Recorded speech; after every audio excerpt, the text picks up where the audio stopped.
안녕하십니까? 인생의 복잡한 문제들을 말씀으로 단칼에 해결해주는 김종근 목사의 쾌도 남마입니다.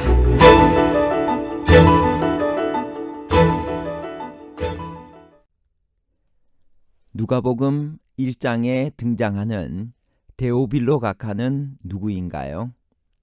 데오빌로는 누가복음과 사도행전에 동시에 나타나 이 두 책이 동일한 저자에 의해 쓰여졌다는 결정적인 증거가 됩니다. 데오빌로는 과연 누구이며 누가와는 어떤 관계가 있나요? 데오빌로에게 헌정한 책은 누가복음만인가요? 아니면 사도행전도 헌정했나요?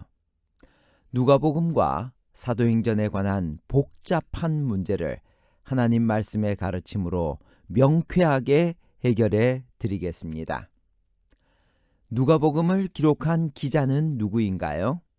그는 어떤 마음과 목적으로 누가복음을 기록했나요? 누가복음 1장 2절에서 4절입니다. 처음부터 목격자와 말씀의 일꾼된 자들이 전하여 준 그대로 내력을 저술하려고 붓을 든 사람이 많은지라. 그 모든 일을 근원부터 자세히 미루어 살핀 나도 데오빌로 각하에게 차례대로 써 보내는 것이 좋은 줄 알았노니 이는 각하가 알고 있는 바를 더 확실하게 하려 함이로라. 신약 성경의 세 번째 책인 누가복음을 기록한 누가는 유대인이 아닌 이방인이었고 의사였습니다. 그는 또한 신약의 다섯 번째 책인 사도행전의 저자이기도 합니다. 두 책에 모두 다 데오빌로라는 이름이 나타나 용어나 문제 그리고 사상의 공통점들이 발견되기 때문에 동일 기자가 쓴 책이 분명하다고 하겠습니다. 누가는 자기가 예수님의 생애와 교훈에 대하여 목격자나 사도라고 주장하지 않습니다. 목격자들이 전하여 준 그대로 저술하려고 붓을 든 사람이 많은데 그는 그 중에 하나일 뿐입니다. 그러나 누가는 모든 일을 근원부터 철저히 살피고 확정하는 학자적 방법을 따랐습니다. 따라서 누가복음은 사실에 근거한 신빙성 있는 글이 되었습니다. 누가복음과 사도행전에 나타나는 데오빌로는 누구이며 누가와는 어떤 관계가 있나요? 누가복음 1장 3절 그 모든 일을 근원부터 자세히 미루어 살핀 나도 데오빌로 각하에게 차례대로 써 보내는 것이 좋은 줄 알았노니. 데오빌로라는 이름은 신약 성경의 원어인 헬라어로 하나님을 말하는 데오스와 사랑을 뜻하는 필로스가 합성된 것으로 하나님을 사랑하는 사람 혹은 하나님의 사랑을 받는 사람이라는 뜻입니다. 따라서 데오빌로는 어떤 개인이라기보다는 하나님을 사랑하는 그리스도인 전체를 상징하는 말이라는 주장이 그럴듯하게 받아들여질 수 있습니다. 그러나 누가복음에서 데오빌로에게 각하라는 호칭을 붙였기 때문에 문제가 됩니다. 그렇다면 데오빌로는 구체적인 개인을 의미한다고 봐야 합니다. 각하 칭호는 역시 누가가 쓴 사도행전에서 벨릭스와 베스도 총독에게도 사용되었으며 데오빌로에게도 사용된 것으로 봐서 그는 아마도 로마의 고위 공직자이었을 것입니다. 누가는 성경의 기자 중 유일한 이방인입니다. 전승에 의하면 그는 안디옥 사람이었으며 그 당시 데오빌로의 노예였는데 그의 의술로 데오빌로를 고치고 신뢰와 사랑을 받아 자유인으로 풀려났고 그 은혜를 잊지 못해 후에 데오빌로에게 그의 기록들을 헌정하게 되었다는 것입니다. 그러나 전해 내려오는 이야기에 불과할 뿐입니다. 데오빌로는 로마의 귀족이기는 했지만 하나님을 경외하는 종교심이 깊은 사람이었을 것입니다. 그런 사람에게 누가는 두 권의 책을 써서 보내고 있습니다. 하나는 예수의 행하시며 가르치시기를 시작하심부터 그의 택하신 사도들에게 성령으로 명하시고 승천하신 날까지의 일을 기록한 누가복음이요, 또 하나는 복음이 땅 끝까지 뻗어나간 이야기를 기록한 사도행전입니다. 이 책은 마치 데오빌로라는 한 개인을 위해서 기록된 것처럼 보이지만 누가는 명성 있는 사람에게 자기가 쓴 책을 헌정하는 그 당시의 풍습을 따랐을 뿐입니다. 로마 시대의 관습에 의하면 저자가 자신의 책을 명망 있는 유명한 사람에게 헌정함으로써 자기 책의 권위를 높이고 더 많은 광범위한 독자들을 확보할 수 있었다고 합니다. 이방인이었던 누가는 이러한 관습을 따른 것으로 보입니다. 누가복음이 비록 데오빌로에게 바친 것이기는 하지만 복음서의 특성상 데오빌로 개인에게 바쳐진 것만은 아닙니다.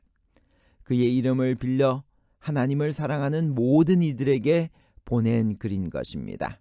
그러므로 이 책의 수신자는 사실 데오빌로 한 사람이 아니라 헬라 문화권에 살고 있는 모든 그리스도인들이라고 할 수 있습니다.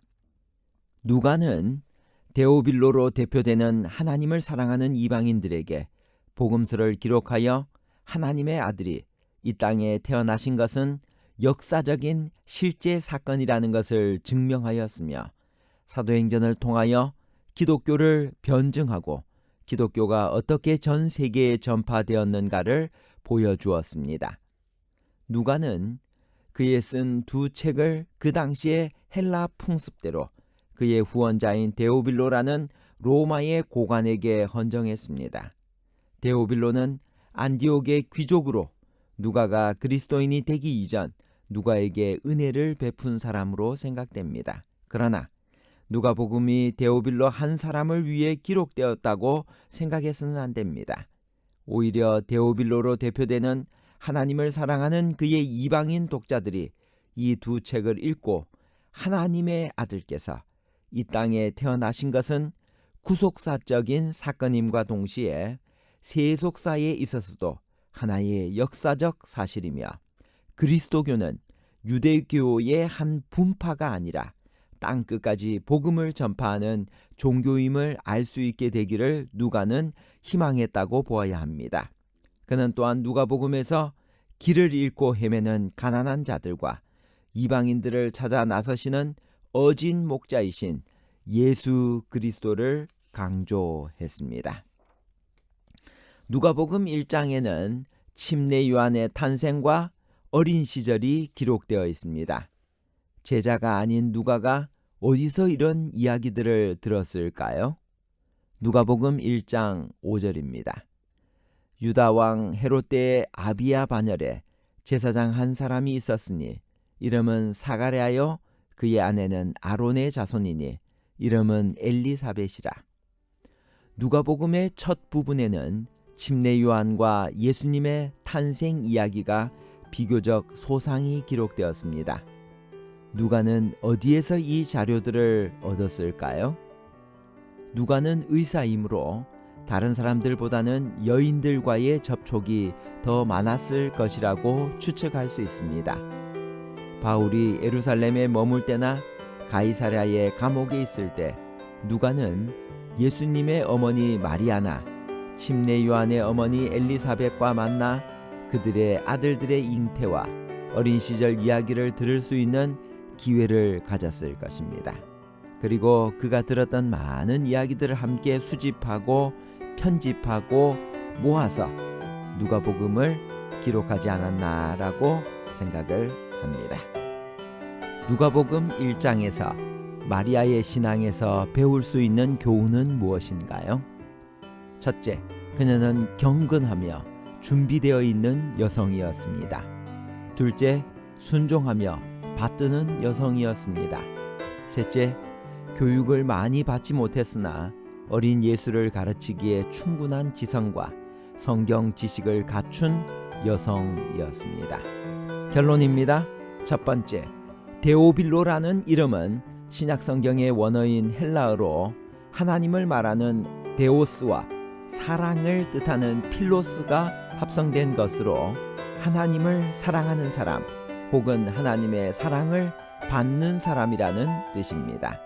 둘째, 누가는 그가 쓴 두 책에 그의 후원자인 데오빌로라는 로마의 고관의 이름을 언급합니다. 데오빌로는 안디오교의 귀족으로 누가가 그리스도인이 되기 이전 누가에게 은혜를 베푼 사람으로 생각됩니다. 그러나 누가는 한 사람이 아니라 데오빌로로 대표되는 하나님을 사랑하는 모든 이방인 독자들을 위해서 이 두 책을 기록한 것입니다. 셋째, 데오빌로에게 헌정한 책은 누가복음과 사도행전 두 권입니다. 감사합니다.